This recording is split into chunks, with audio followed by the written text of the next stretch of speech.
네, 우리 앞에 있는 우리 설교 제목 읽으시면서 우리 말씀 시작하겠습니다. 같이 읽습니다. 시작. 누가복음 62번째 마땅히 할 말. 우리가 누가복음 12장 들어서 가지고 2주 전부터 보고 있는데 누가복음 그 전반부 1절부터 12절까지를 연결된 주제로 통으로 볼 수 있지만은 처음에 말씀드렸듯이 이것을 세 단락으로 나누어서 보고 있습니다. 그 첫 번째가 1절에서 3절이었습니다. 예수님께서 말씀하셨다라는 대목으로 시작하죠. 그러면서 첫 번째 1절부터 3절 내용 우리가 어떻게 보았냐면 바리새인들의 누룩을 주의하라고 하시면서 감추인 것이 드러나지 않을 것이 없고 숨긴 것이 알려지지 않을 것이 없다. 아무리 포장하고 부풀리고 종교의 형식을 갖추어도 그 안에 진짜 믿음이 있느냐, 그 안에 진실이 언젠가는 드러나게 되어 있다 라고 말씀하셨고, 그러면서 그 누룩을 역으로 적용해서 제자들인 너희도 감추인 것이 드러나지 않을 것이 없다고 하시면서 어두운 데서 말한 것이 광명한 데 들리고 골방에서 나눈 것이 지붕 위에서 전파될 것이다. 아니 그렇게 하나님 나라는 누룩처럼 전파돼야 된다라고 말씀을 하셨습니다. 진리는 생명은 더더군다나 감출 수 없는 것이다 라고 말하는 것입니다. 진리는 생명은 더더군다나 감출 수 없는 것이다. 그리고 두 번째 단락, 지난주에 4절에서 7절 또 예수님께서 말씀하시되 하면서 4절에서 7절을 보았습니다. 그 사랑과 진리를 나타내는데 두려워하지 말라라는 말씀으로 보았습니다. 그러면서 참새 한 마리도 하나님 허락 없이는 안 떨어지는데 하물며 너희가 얼마나 귀하냐. 그 다음에 머리털도 세심 받으신 하나님이 너희의 작은 것 하나도 다 아신다. 그래서 세상은 너희를 몰라주고 때로는 이 복음이 뭔지 몰라, 이 값어치를 몰라 핍박하고 모를 수 있지만 하나님은 다 아신다. 두려워하지 말아라. 지난주에 그 말씀을 보았고, 그리고 오늘 세 번째 단락 8절 12절 보는데 또 예수님께서 내가 또한 너희에게 말하노니 하면서 8절이 시작하고 그러면서 다시 강조합니다. 두려워하지 말고, 그러니까 주제가 뭡니까? 시인하라. 이 말이 강조가 됩니다. 두려워하지 말고 시인하라. 너희가 사람들 앞에서 세상 앞에서 나를 시인하라고 하십니다. 아니 방금 제가 이 문맥상 12장 전반보다 살짝 제가 다시 이야기 드렸는데 이 문맥상 이렇게 말하는 것이 더 맞을 것입니다. 시인할 수밖에 없다. 나를 진심으로 믿는 자는 감출 수가 없다. 나타내진다. 나타내라 라고 말할 수가 있는 것입니다. 그렇기 때문에 예수님은 그 뒤에 바로 연결해서 시인하라, 부인하지 말라 라고 말하면서 이렇게까지 말씀을 하시는 것입니다. 어떻게? 만약 부인한다면 나도 하나님 앞에서 너희를 부인할 것이다. 만약 시인한다면 나도 하나님의 사자들 앞에서 너희를 시인하리라 라고 말씀하십니다. 그래서 그만큼 진짜 내 안에 복음이 있다면, 진짜 내 안에 하나님 예수 그리스도의 그 믿음이 있다면 이건 나타내지는 것이다. 그렇기 때문에 시인한다, 부인한다 그렇게 안 한 것은 단순하게 그냥 부인했다, 시인하지 못했다 정도가 아니고 이것은 하나님이 진짜 네 안에 있느냐의 문제다 라고 말하면서, 그렇기 때문에 시인한다, 부인한다, 시인해라 라고 말하면서 시인하지 않으면 나도 너희를 시인할 수 없다고까지 오늘 예수님께서 말씀을 하시는 것입니다. 그래서 그냥 시인하지 않았다가 아니라 예수 그리스도에 대한 진짜 믿음이 없는 것 아니냐? 나도 너희를 하나님 앞에서 시인할 수가 없다라고 말을 하고 있는 것입니다. 우리가 사실 오늘 예배 후에도 아시다시피 우리가 침례가 있는데요. 이 침례의 중요한 의미 중 하나가 이것입니다. 침례의 중요한 의미 중 하나가 공동체 앞에서 다른 사람들 앞에서 공적 고백이라는 것입니다. 공적으로 고백하고 시인하는 것입니다. 내 믿음을 숨기지 않고 공적으로 나타내는 것입니다. 사도 베드로가 복음을 전하면서 이제 성령 받고 사도행전 2장에 보면 복음을 전하면서 각각 회개하고 예수 그리스도의 이름으로 침례를 받고 세례를 받으라 이렇게 말합니다. 각각 회개하고 예수 그리스도의 이름으로 세례를 받으라, 침례를 받으라, 그리하면 성령을 받으리라 하십니다. 그런데 이 시기를 생각해 보세요. 이때는 예수님이 바로 얼마 전에 거의 폭동과 같은 대중들의 요구에 따라서 십자가에 처형당하고 베드로 본인도 얼마 전까지 다락방에서 못 나오고 숨어 있었습니다. 함부로 활동 못합니다. 제자들도 숨어 있을 수밖에 없는 상황이었습니다. 그런데 기도하고 성령이 임하자 다락방을 박차고 나와서 복음을 선포하면서 복음을 선포하면서 예수를 그리스도로 믿어라. 그리고 침례를 받으라. 꼭까지 복음을 전하는데 이렇게 말하는 것입니다. 침례를 받으라. 너희네 공적으로 너희 믿음을 선포하라는 것입니다. 침례, 예수 그리스도를 믿어라. 그런데 조용히 드러내지 말고 믿어라. 지금 분위기가 좋지가 않다. 이렇게 말하는 것이 아니고 침례를 받으라. 이렇게 말한다는 것입니다. 침례를 받으라. 자, 사도행전 2장 38절입니다. 같이 읽어봅니다. 시작.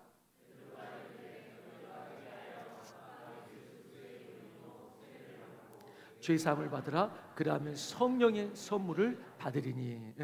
회개하여 그리스도 예수 이름으로 세례를 받으라. 침례를 받으라. 그렇게 말을 하고 있다는 것입니다. 베드로가 복음을 이렇게 전하자 수많은 사람들이 돌아오는데 성경을 보면은 사도행전을 보면은 3,000명, 5,000명이 한 번에 돌아왔다 이런 기록이 있습니다. 여러분 그렇다면 이 기록, 이 숫자는 어떤 기준으로 나왔을까요? 성경 보면 3,000명, 베드로가 이렇게 했더니 3,000명이 돌아왔다, 5,000명이 돌아왔다. 여러분 이 숫자는 어떤 기준으로 나왔을까요? 그냥 그들이 내적 확신으로 믿겠다고 고백한 사람을 그냥 베드로가 대강 표정 보니까 한 10,000명 정도 믿네 라고 해서 10,000명이 나온 겁니까?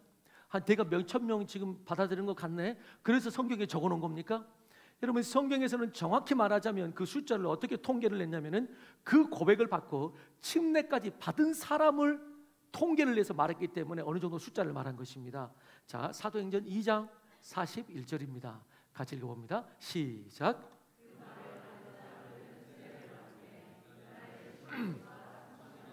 네.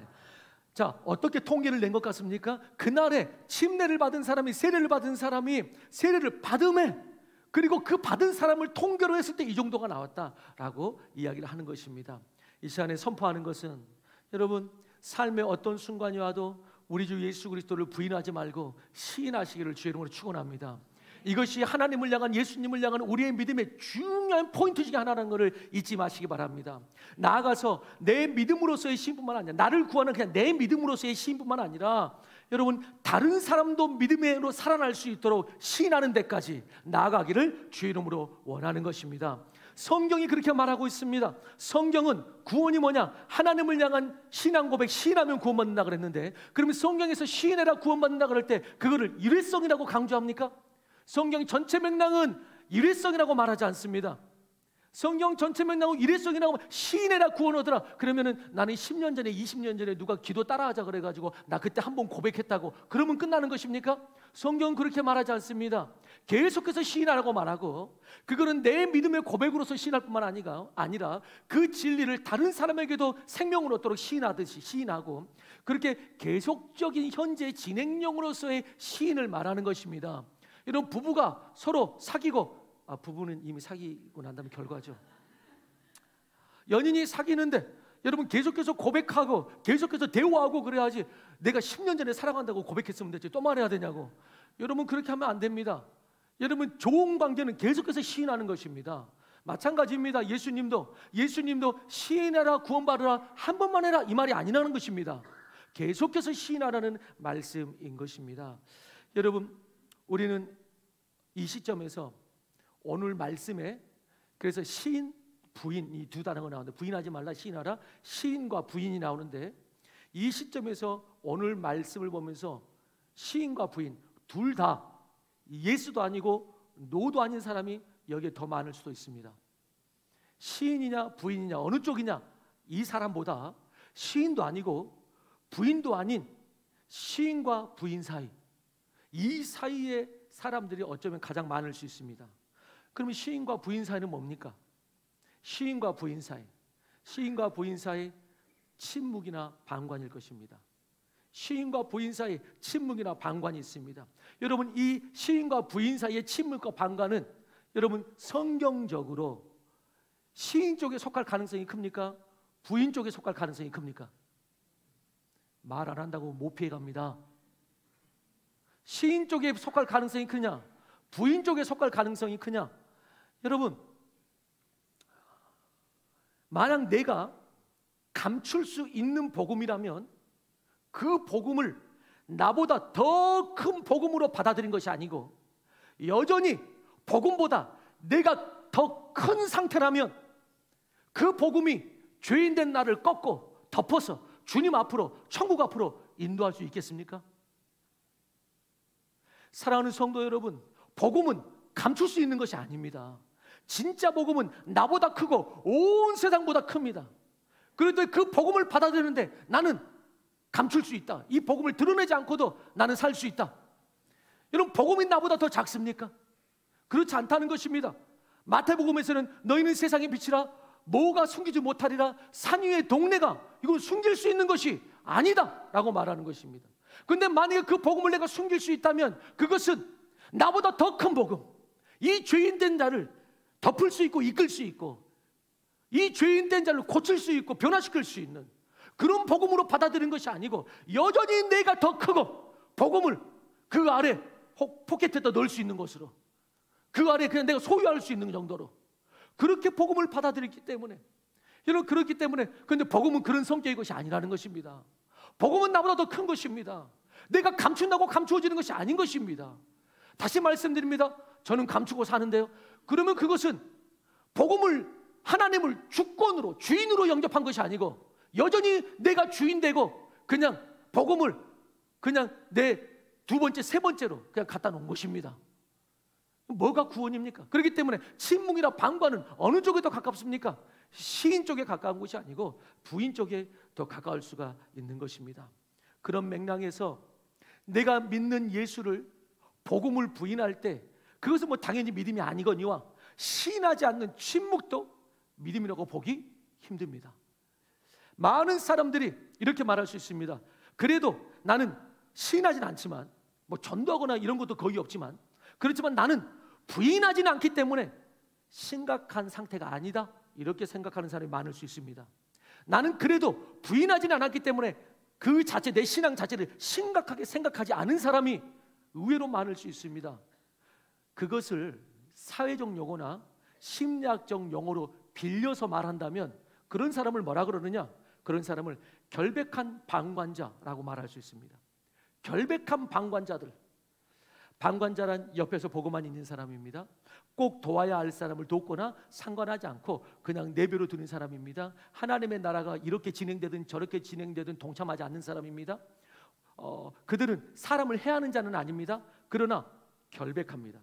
그러나 방관자입니다. 결백한 방관자들. 우리 사회가 고쳐야 될 쪽이 그거죠. 우리 사회는 크고 작은 사건들이 발생할 때마다 사건에 책임을 지는 사람이 하나도 없습니다. 나름대로 합리적인 이유라고 서로 책임을 전가하는, 합리적인 이유를 내세우면서 서로 책임을 전가하는 모습을 많이 보게 됩니다. 그러다 보니까 이 사회에 결백한 방관자들이 많습니다. 그러니까 발전이 안 됩니다. 이 사회에 결백한 방관자가 많습니다. 그래서 18세기의 영국의 작가 올리버 골드스미스는 그 사회를 고발하기 위해서 침묵은 동의를 뜻하며 라고 말했습니다. 침묵은 동의를 뜻한다고 말하면서 침묵한 모두가 공범이라고 그 사회를 고발한 적이 있습니다. 이것을 뭐라고 그러느냐? 골드스미스의 법칙이라고 이야기합니다. 골드스미스의 법칙. 단테는 신곡 지옥편에서 이런 말을 하였습니다. 지옥에서 가장 뜨거운 자리는 도덕적인 위기에서 중립을 지킨 사람들을 위해서 마련되었다라고 한 것입니다. 그래서 어떤 이는 방관은 곧 응원이다 이렇게 말한 것입니다. 방관은 곧 응원이다. 누가복음 10장에서는 이런 결백한 방관자의 이야기가 나옵니다. 누가복음 10장에서는 결백한 방관자의 이야기가 나오는데 선한 사마리아인의 비유입니다. 여리고로 내려가는 길에서 강도 만난 사람을 보면서 그냥 지나쳐간 제사장과 레위인들을 주님은 고발하십니다. 그들을 고발하십니다. 그들이 그 사람을 해한 것도 아닙니다. 그런데 주님은 고발하십니다. 결백하다고 생각하는 이 방관자들, 그들을 고발하십니다. 그런데 그 중에서 가장 나쁜 침묵이 뭐냐? 그것은 전도하지 않는 침묵이라고 말하는 것입니다. 전도하지 않는 침묵. 지옥으로 가는 영혼들을 보고도 아무 말 하지 않는 방관이야말로 하나님의 은혜를 입은 성도가 범하는 죄 중에 가장 큰 죄라는 것입니다.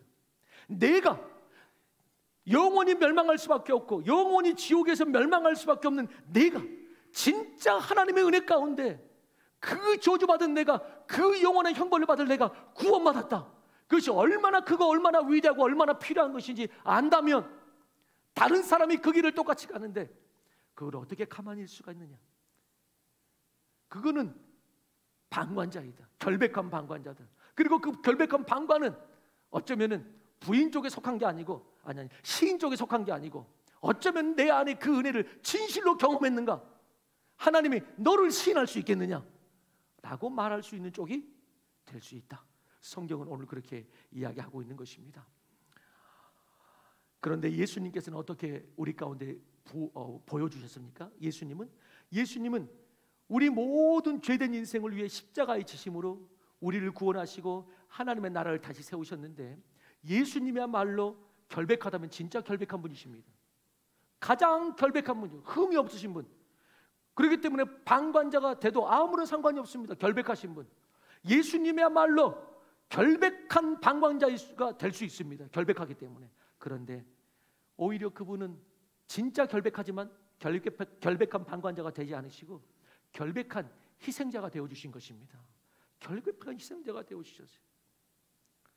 이 말씀을 들으면서 제가 지금 그 뒷구절을 할까 말까 하다가, 왜?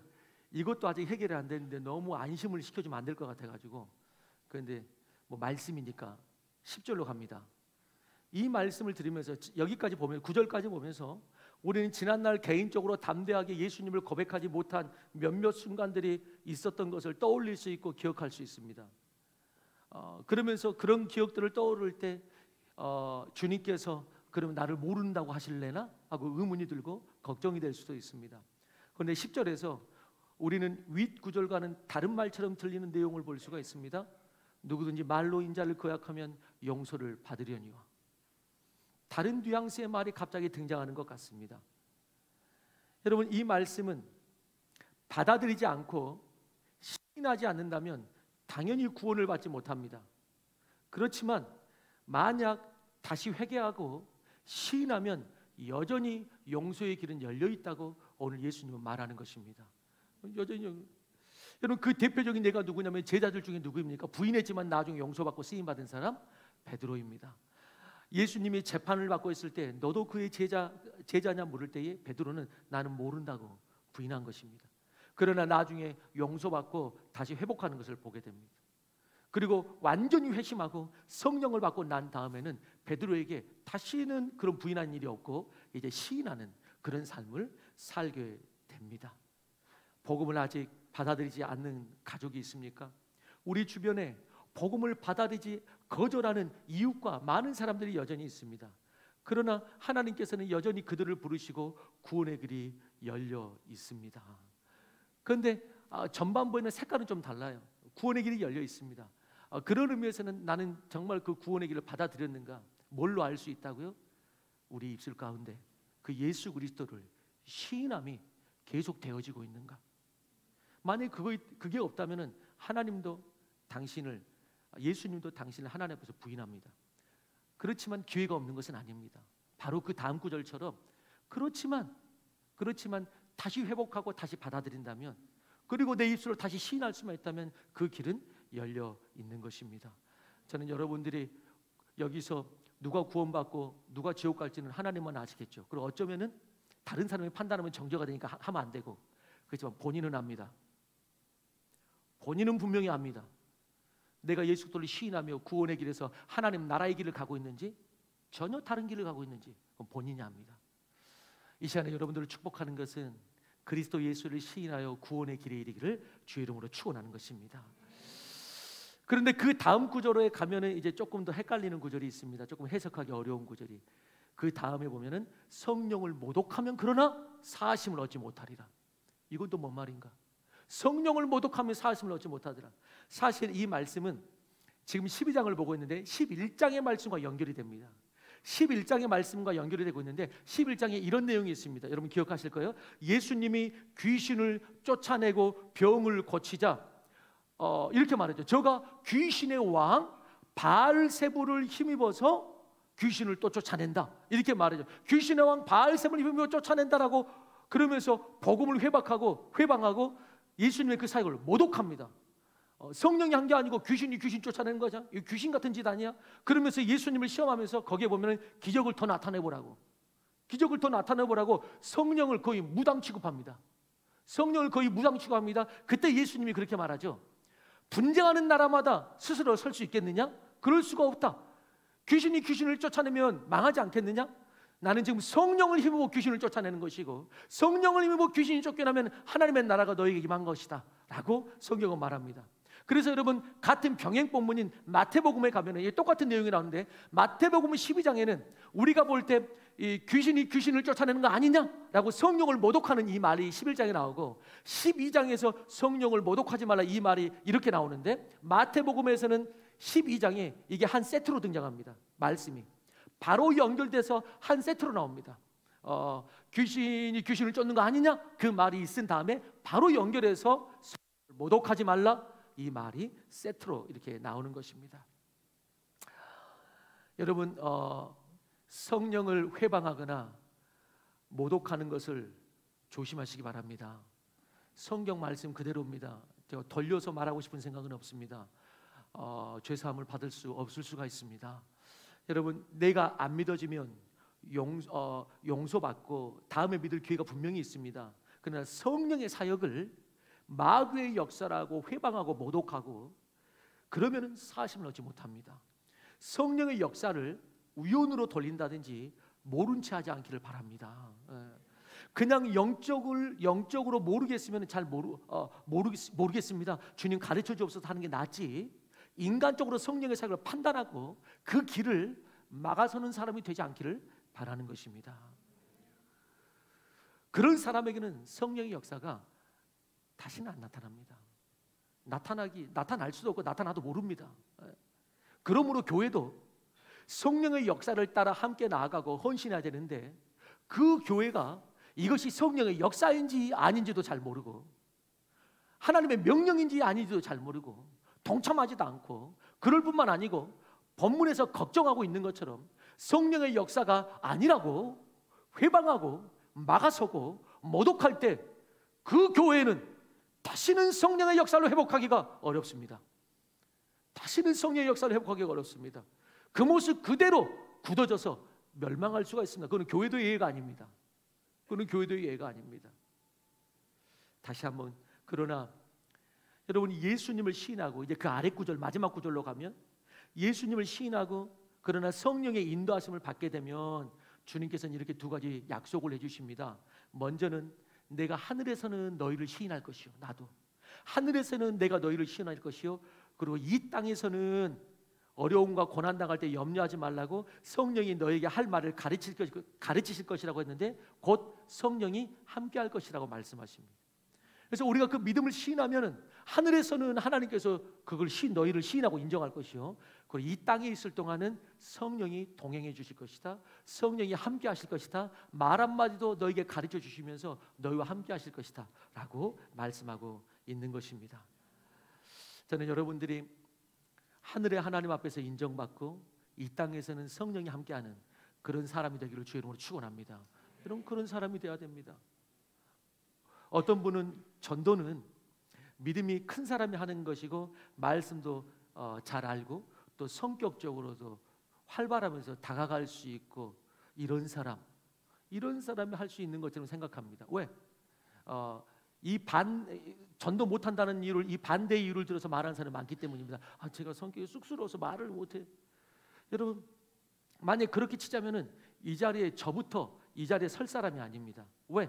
제가 언젠가도 말씀드렸지만은 저는 머리가 똑똑한 사람도 아닙니다. 그리고 어렸을 때부터 앞에서 이렇게 발표하려면 벌벌 떠는 사람이 있어요. 아니 이렇게 앞에는 고사하고 그 자리에서 선생님이 몇 번 일어나봐 그러면 그것도 못해가지고 여러분 눈앞이 캄캄하다 이런 표현이 있죠. 여러분 눈앞이 캄캄하다 이 표현이 상징적인 말인 줄 알았는데 저는 직접 경험을 했습니다. 진짜 눈앞이 깜깜해집니다.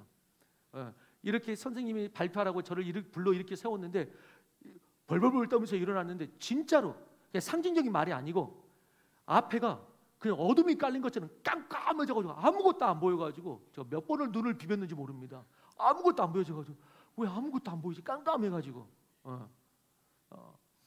여러분 그런 제가 여러분 복음을 받고 난 다음에 길거리로 나가고 선교지로도 나갔고 이렇게 앞에서도 복음을 전하고 있습니다.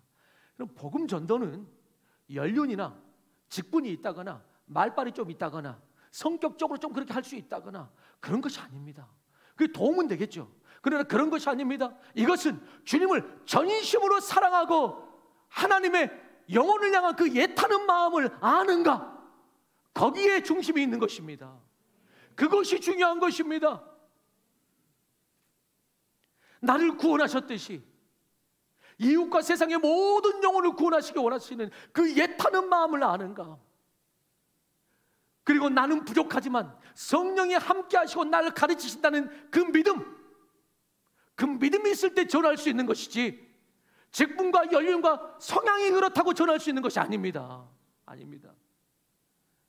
마땅히 할 말을 성령께서 가르쳐 주시겠다고 말씀하시는 것입니다. 어떤 분은 그래서 전도하러 나가면 어떤 말을 해야 될지 모르겠다고 하십니다. 어떤 말을 해야 될지 모르겠다고. 때로는 너무 할 말을 아는 것도 문제가 됩니다. 그래서 성령이 가르쳐 주시는 말을 하시면 됩니다. 그래서 어떤 말을 해야 될지 모르겠다고 위축되고, 그런 말을 잘 못하기 때문에 아예 이제 포기하는 사람들도 많이 보게 되고요. 그러나 아무런 학문도 없고 일자무식의 어떤 사람도 예수님을 정말 사랑하고 믿고 성령이 임하시면 그분께서 나를 코치해 주신다고, 그러면 여러분 달라지는 것입니다. 말이 달라지는 것입니다. 일자무식의 노인도 성령 받으면 그 입술에서 말이 달라지는 것입니다. 세상에 지식도 없고 힘은 없어도 하나님을 알리고 싶은 그 마음으로 유창하진 않지만 그 말에 진실이 있고 힘이 있는 것입니다. 오히려 세상은 너무 유창하면은 뭐라 그럽니다. 세상 사람들이 그리스도인 보고 자주 하는 말이 뭡니까? 이것들이 말은 잘해. 여러분, 말 잘하는 걸로 전도 안 됩니다. 세상 사람들이 질려버렸습니다. 그러니까 그리스도인들은 뭐 말만 하려 치면은 말만 잘한다고 말합니다. 말 잘한다고. 말 잘한다고 세상 사람들이 역으로 말하면 별로 감동 안 된다는 것입니다. 말 잘한다고 내가 설득돼가지고 그렇게 믿는 거, 그런 거 아니라는 것입니다. 그들이 원하는 건 뭡니까? 말을 잘하든 못하든 진실로 그 마음 가운데 그 믿음의 진실함이 있고, 그가 한마디를 해도 그 안에 진실함이 담겨 있고 힘이 있느냐, 죽어가는 영혼을 생각하는 그런 마음이 있느냐, 그것이 중요한 것입니다. 그럴 때 한 영혼이 돌아오는 것입니다. 그러기 때문에 머리가 똑똑한 사람은 오히려 전도 잘 못해요. 왜? 이걸로 막 굴려가지고 어떻게 설득하려고. 그러니까 시도도 못해요. 이 지역에 그 모든 걸 내려놓고 머리로 판단하고 논리로, 여러분 성령의 지혜와 성령의 은혜 가운데 나누고 선포하는 우리가 되기를 주의 이름으로 축원합니다. 여러분 그렇게 해야 돼요. 그러면서 마지막으로 이렇게 말하면서 우리 입술이 둔하다고 염려하지, 그런 게 두 번째다.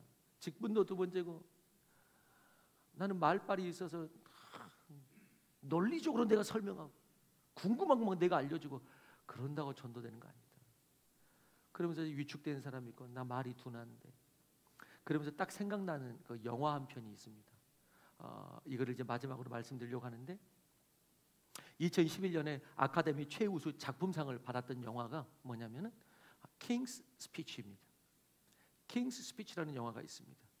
킹스 스피치는 말 더듬이였던 영국 왕 조지 6세의 이야기입니다. 왕인데 말 더듬입니다. 1930년대 그의 형 윈저 공이 스캔들에 항상 휘말리니까 왕위에서 하차합니다. 그 뒤를 이어서 이 동생인 조지 6세 즉 알버트가 왕이 되는데, 그의 말더듬증 증세가 국가적인 문제가 됩니다. 하필이면 그때 당시가 이 나치의 이 파시즘의 이 준동으로 전쟁의 먹구름이 밀려오고 있어서 영국 국민을 하나로 묶을 수 있는 리더십과 그런 연설이 필요할 때, 이 연설에는 정말 이 젬병인 최악의 말더듬이 왕이 오른 것입니다. 최악의 말더듬이 왕이. 그 영화의 시작은 이렇게 시작합니다. 대영제국 박람회 개막식에서 그가 라디오 연설을 시도하지만 말 더듬이로 비참하게 실패하는 것으로 시작합니다. 그의 아내 엘리자베스가 여러 노력을 기울여가지고 좋은 의사를 만나 치료를 시도하지만 어떤 시도도 성공하지 못합니다. 이때 라이오넬 로구라는 치료사를 만나게 되는데, 이 치료사가 이제 조지 6세의 장애를 조금씩 개선하기 시작하는데, 이 로구라는 이 치료사는 호주에서 온 실패한 연극 배우, 독특한 치료 방법을 사용합니다.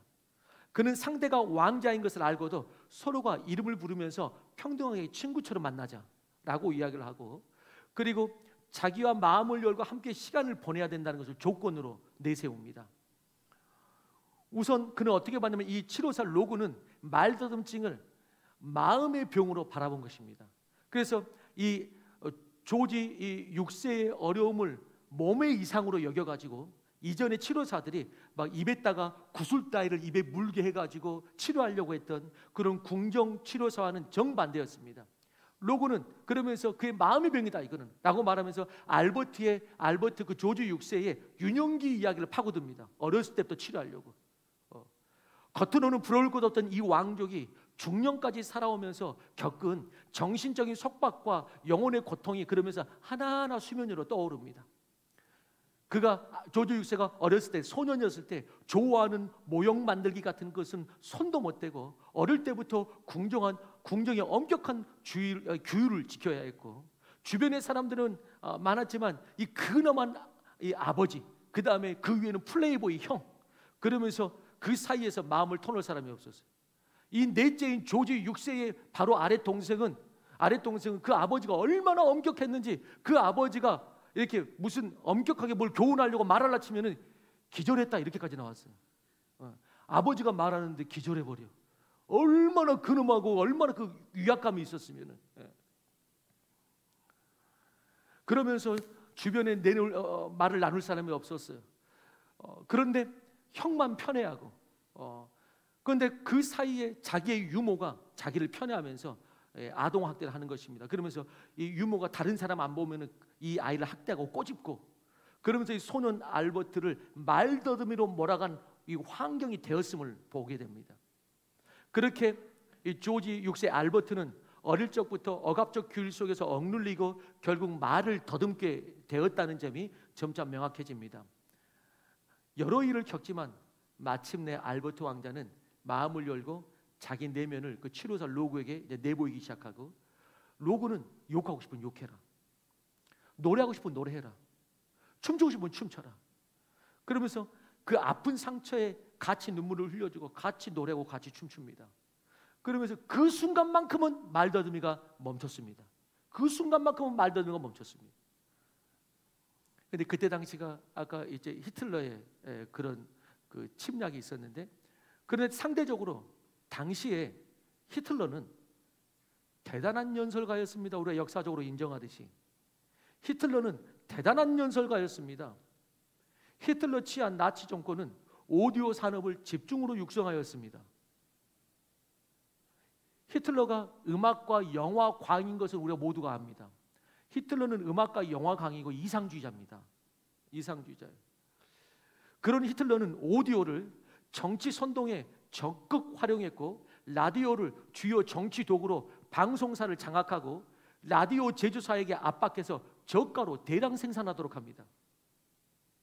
히틀러는 그러면서 그의 장기인 연설로 사람들의 마음을 휘어잡습니다. 그러면서 그 명연설로 권력을 움켜쥐었고, 그 연설을 가능한 많은 사람에게 전달하기 위해서 라디오로 전파합니다. 많은 사람들이 히틀러의 연설을 들으면은 마음이 안 움직일 수가 없었습니다. 그런데 상대적으로 마침내 이 조지 6세 이 영국의 왕이 1939년 9월 3일 이 미친 독재자 히틀러가 폴란드를 침공하고 들어온다는 이 공격에 맞서서 영국 국민들을 독려하는 연설을 해야 되는 그 시간이 왔습니다. 그리고 그 영국 국민들을 독려해야 되는 그 연설을 함께 맞서자고 독려해야 되는 그 연설을 생방송으로 라디오로 하게 됩니다. 그때 뒤에 영화의 뒤에 깔린 배경음악이 뭐냐면 베토벤의 교향곡 7번이 깔립니다. 그 베토벤 교향곡 7번이 울려 퍼지는 가운데 라디오 생방송 연설이 되는데, 조지 6세가 생방송으로 조심스럽게 앞에 나와서 연설을 하려고 할 때 그 바로 앞에 이 말더듬이 치료사 이 로그가 함께 마주보고 서 있습니다. 그러면서 연설을 시작하는 왕에게 내가 당신 앞에 있을 것이라고, 그리고 내게 이야기하듯이 하라고, 지금까지 했던 거죠. 내게 이야기하듯이 하라고. 그리고 그 로고가 마치 오케스트라를 지휘하듯이 지휘를 합니다. 그러면서 말을 멈출 것 같으면 잠깐 쉬라고, 이제 톤을 올리라고, 지금 말해보라고 하면서 계속해서 주의를 하듯이 멈추라고, 괜찮다고, 잠깐 쉬라고, 더듬거리면 쉬라고, 다시 시작하라고 계속해서 앞에서 주의를 하듯이 그 연설을 이끌어줍니다. 그리고 마침내 성공적으로 그 연설이 끝나고 영국 국민을 하나로 묶습니다. 그리고 전쟁이 승리하게 되는 그런 이야기입니다. 사랑하는 성도 여러분, 지금도 수많은 세상의 소리와 사탄의 소리들이 너무나 그럴듯하게, 너무나 힘있는 듯 사람들의 귀에 울리고 선동하고 미혹하고 헷갈리게 하고 그리스도인들의 입을 봉하려고 하고 이미 봉해진 사람도 적지 않고, 그러나 이 땅에 진실을 말할 자가 필요한 것입니다. 진리를 전할 자가 이 땅에 필요한 것입니다. 이 수많은 세상의 소리와 사탄의 소리와 헛된 문화의 소리 가운데서 진리를 전할 자, 그 모든 소리를 뚫고 길을 열 수 있는 그 진리의 소리가 필요합니다. 이 땅의 모든 그리스도인들은 그 누구보다도 말할 권리가 있고 권세가 있는 것입니다. 그 말할 권리가 있고 권세가 있어 힘이 있습니다. 이 땅의 소리와 싸우고 하늘의 소리를 낼 자들이 이 땅에는 필요한 것입니다. 성령께서 우리를 가르치는 선성이 되어 주셔서 우리의 언어를 지휘해 주실 것이라고 말씀하시는 것입니다. 영화에서 연설 중에 배경음악으로 베토벤 교향곡 7번이 나온 이유는 간단합니다. 왜 제작자가 그 7번 음악을 깔았는가? 베토벤의 교향곡 중 가장 리드미컬한 작품이 뭐냐? 그게 교향곡 7번입니다. 당시에 베토벤의 교향곡 7번은 다이나믹한 리듬을 전면에 내세운 이 작품은 신선한 충격을 준 작품이었고, 베토벤의 모든 교향곡 중에 가장 리드미컬한 교향곡이기 때문에 그 음악을 깔면서 말하는 것입니다. 두려워하지 말고 염려하지 말고 리듬을 타라고, 말하라고, 쉬라고, 선포하라고, 그러면서 그 앞에서 주의를 하듯 그 연설을 이끌어내는 것입니다. 성경은 말씀합니다. 우리에게 입술의 권세를 주셨고 우리에게 말하라고 이야기합니다. 우리에게 말하라, 고백하고 선포하라고 하십니다. 성령께서 가르치시겠다고 하십니다. 새로운, 정말 내 입술의 언어가 아니고 성령께서 지휘해 주시는 새로운 리듬을 타고 세상 가운데 말씀을 전하라고 하시는 것입니다. 여러분, 그리스도인은 말할 권세가 있습니다. 그리스도인들은 말할 권리가 있습니다. 직장에서도, 모든 도시에서, 전쟁의 한복판에서, 지하에 허덕이는 땅에서도, 아니 내가 속한 가정 두렵습니까? 두려워하지 말고 말하기 바랍니다. 복음을 전하십시오. 이 말씀을 선포하십시오. 내 안에 더듬거리는 믿음을 성령께 맡기고 성령의 리듬을 타고 세상 가운데 말을 나타내고 시인하고 전하기를 주의 이름으로 축원하는 것입니다. 그때 그 복음을 듣고 누군가의 삶과 완전히 영원히 바뀌는 역사가 있는 것입니다. 여러분들은 말하십니까? 여러분들은 시인하십니까? 주님께서 찾으십니다.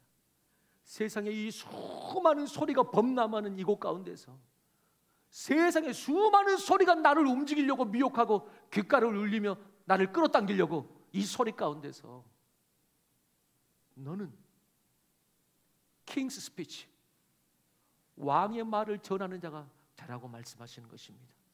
여러분들은 여러분들의 입술 가운데 이 킹스 스피치가 있습니까? 하나님의 말을 전하는, 왕의 말을 전하는 자들, 왕의 말을 전하는 자들. 오늘 모두 다 왕의 자녀처럼 이 땅에 수없이 범람하는 소리를 뚫고 하나님의 진리를 전하는 우리 모두가 되기를 주의 이름으로 축원합니다. 다 같이 일어나서 우리 마지막 찬양으로 나아갑니다.